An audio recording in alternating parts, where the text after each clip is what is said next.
Hello সবাইকে, আমি Sangeeta. Welcome back to my channel. আজকে ভিডিওটা আমি শুয়ে থেকেই শুরু করছি, কারণ কদিন ধরেই ঠান্ডা লেগে এত জ্বর সর্দি কাশি, উঠতেই পারছি না। কাল তো উঠতেই পারছিলাম না সারাদিন। সকালে উঠে তবু কিছুটা করেছিলাম, আর রাত্রিতে মানে সন্ধ্যের পর তো আর উঠতেই পারছিলাম না। আজকে কিছুটা বেটার আছি, এখনও পুরোপুরি ঠিক হয়নি। সেই জন্য সুমনকে বললাম তুমি একটু তাহলে হেল্প করে দাও। ও বলছে তাহলে তুমি চিকেনটা ধুয়ে ম্যারিনেট করে দাও, আমি রান্নাটা করে নিচ্ছি। সেই জন্য ওকে আমি চিকেনটা ধুয়ে ম্যারিনেট করে দিয়েছি, আর আমি ভাতটা বসিয়ে দিয়েছিলাম। ওকে বললাম তুমি তাহলে দেখে নামিয়ে দিও। ও রান্না করছে, আমি কিন্তু শুয়ে থাকি না। আমিও সেই সময় মাম্মাকে খাইয়ে নিচ্ছি, যাতে তাড়াতাড়ি করে খাওয়ানো হয়ে গেলে আমরাও খেয়ে একটু রেস্ট নিতে পারবো। আর মাম্মাকে খাওয়াতে যেহেতু অনেক টাইম লাগে, প্রায় 1-1.5 ঘন্টা টাইম লাগে, সেই জন্য ওকে বললাম তুমি তাহলে কিছুটা হেল্প করে দাও, আর আমি এই দিকটা করলে তাহলে অনেকটাই তাড়াতাড়ি হয়ে যায়। পরের দিন সকালে সুমনের জন্য টিফিনে ম্যাগি বানিয়ে দিচ্ছি। আজকে আর বেশি কিছু করলাম না। আর এই দেখো মাম্মাকে এখন খাওয়াচ্ছি ঘরের ভেতরে জানালা দিয়ে একটু রোদ ঢোকে, সেই রোদ্দুরেই বসে মাম্মাকে খাইয়ে। যেহেতু ছোটো থেকেই গ্রামে বড় হয়েছি, সেই জন্য রোদটা সবসময়ই পেতাম শীতকালে। আর এখানে আসার পর এখানে যেহেতু শহরে আর ফ্ল্যাটে থাকি, তো সেই জন্য রোদ পাই না, তো খুব অসুবিধা হয়। সে শরীর খারাপ হোক বা নাই হোক, জামা কাপড় শুকনো করা থেকে সব কিছুতেই।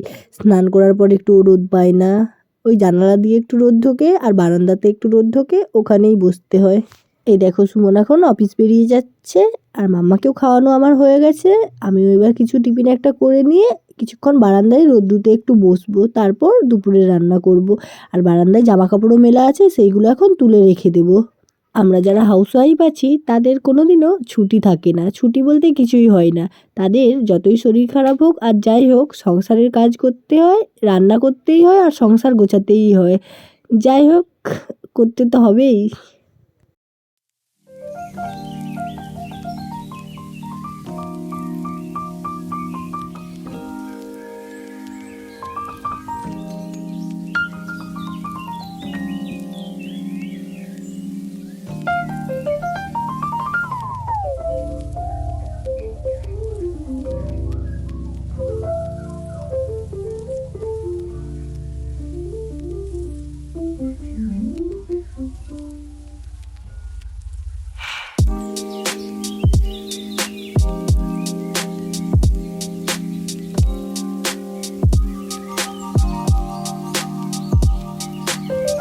আজকে আর বেশি কিছু রান্না করব না, চলো জামা কাপড়গুলো তুলে ঘরের মধ্যে রেখে দিয়ে দেখি রান্নাঘরে গিয়ে কি রান্না করা যায়। আর জামা কাপড়গুলো সন্ধ্যেতে গুছিয়ে ভাঁজ করে রেখে দেব। চলো আজকে রান্না করব মাম্মামের জন্য কালকের চিকেন রেখে দিয়েছিলাম, ওটা মাম্মাকে স্টু বানিয়ে দেব। আর আমার জন্য শাক ভাজা আর পেঁয়াজকলি ভাজা আর ডাল কালকের আছে, ওটাতেই আমার হয়ে যাবে। রান্না করতে করতে এসে আবার শুলাম, ভালো লাগছে না শরীরটা, সেই জন্য রান্না করতে করতে এসে আবার শুয়ে পড়েছি। আর আমি শুয়েছি তো আমার মাম্মাও এসে আমাকে বিরক্ত করতে শুরু করে দিয়েছে।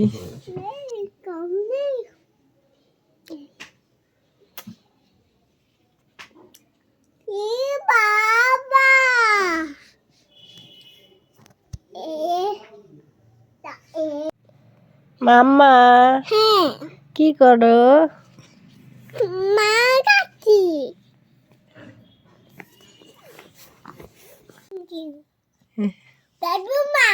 হ্যাঁ,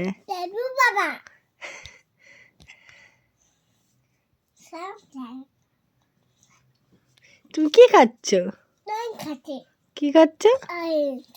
অরেঞ্জ খাচ্ছ। অরেঞ্জটা খেতে কেমন? হ্যাঁ, খুব ভালো। বাবা বসে খাও, বসে খাও, শুয়ে শুয়ে খেতে নেই।